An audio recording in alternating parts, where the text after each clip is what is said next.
Hello, स्वागत है आपका न्यूजियम के डेली न्यूज हाईलाइट शो में। आइए आपको बताते हैं आज की कुछ प्रमुख खबरें। सबसे पहले बात करते हैं सलमान खान से जुड़ी खबर की। बॉलीवुड के सुपरस्टार सलमान खान को एक बार फिर से जान से मारने की धमकी मिली है। ये धमकी लॉरेंस बिश्नोई गैंग से आई है। बिश्नोई गैंग के एक गुर्गे ने ट्रैफिक पुलिस तक एक धमकी पहुंचाई, जिसमें कहा गया है कि सलमान को अपनी जान बचाने और बिश्नोई के साथ दुश्मनी खत्म करने के लिए 5 करोड़ रुपए देने होंगे। धमकी भरे संदेश में चेतावनी दी गई है कि अगर सलमान ने पैसे नहीं दिए तो उनकी हालत दिवंगत विधायक पूर्व मंत्री बाबा सिद्दीकी से भी बदतर होगी, जिन्हें हाल ही में गोली मारकर हत्या कर दी गई थी। मुंबई पुलिस ने इस मामले की जांच शुरू कर दी है और सलमान की सुरक्षा बढ़ा दी गई है। इसी बीच साज सलमान के पिता मीडिया के सामने आए और उन्होंने सलमान का बचाव किया। उन्होंने कहा कि सलमान ने आज तक एक कीड़े मकोड़े को भी नहीं मारा और न ही जब काले हिरण को मारने का प्रकरण हुआ वह उस गाड़ी में मौजूद थे तो उस मामले में भी सलमान का हाथ नहीं था, तो इसलिए माफी मांगने का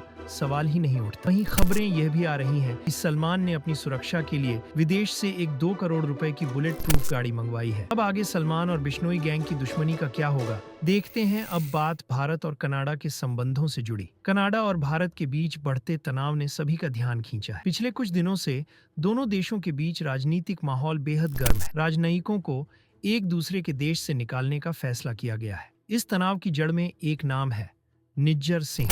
निज्जर सिंह एक कनाडाई नागरिक जिनकी पिछले साल संदिग्ध परिस्थितियों में हत्या कर दी गई थी। भारत सरकार का आरोप है कि वे खालिस्तानी आंदोलन से जुड़े थे और देश की अखंडता के लिए खतरा बने हुए थे। कनाडा के प्रधानमंत्री जस्टिन ट्रूडो ने भारत पर गंभीर आरोप लगाया है। उनका कहना है कि भारत की खुफिया एजेंसी रॉ निज्जर सिंह की हत्या में शामिल है। कनाडा ने भारत से इस मामले में सहयोग की मांग की है और दोषियों के खिलाफ कार्रवाई की अपील की है, लेकिन भारत सरकार ने इन आरोपों को सिरे से खारिज कर दिया है। भारतीय अधिकारियों का कहना है कि कनाडा ने अब तक कोई ठोस सबूत पेश नहीं किया है। इस बीच कनाडा के विपक्ष ने भी ट्रूडो सरकार की नीति की आलोचना की है। उनका कहना है कि ट्रूडो इस मुद्दे को उठाकर घरेलू राजनीति में लाभ उठाने का प्रयास कर रहे हैं। इस बढ़ते तनाव का असर दोनों देशों के संबंधों पर पड़ सकता है। व्यापार और सहयोग भी प्रभावित होने की संभावना है। दोनों देश इस संकट को सुलझाने में सफल होंगे, ये देखना होगा। अब बात करते हैं दिल्ली बढ़ रहे प्रदूषण की, जो अब हर साल की तरह एक बार फिर लोगों के लिए दुखदायी बन रहा है। दिल्ली एनसीआर में एक बार फिर से प्रदूषण का संकट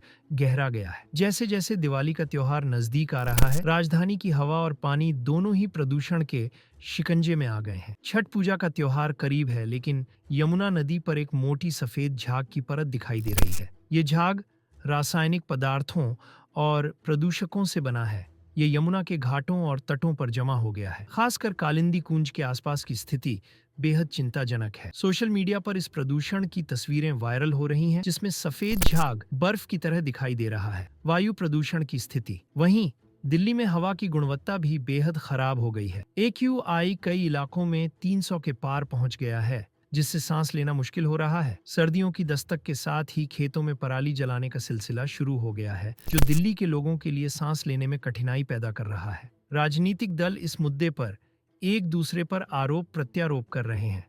दिल्ली सरकार ने प्रदूषण को नियंत्रित करने के लिए कई उपाय किए हैं, लेकिन क्या ये पर्याप्त नहीं मालूम हो रहे हैं। डॉक्टरों के अनुसार इस प्रदूषण के कारण लोगों में खांसी, गले में खराश और सांस लेने में दिक्कत जैसी समस्याएं बढ़ रही हैं। क्या दिल्ली सरकार इस संकट से निपट पाएगी, देखना होगा। ये थी आज की प्रमुख खबरें। ऐसी ही वीडियोस के लिए हमसे फेसबुक, इंस्टाग्राम और यूट्यूब पर जुड़िए।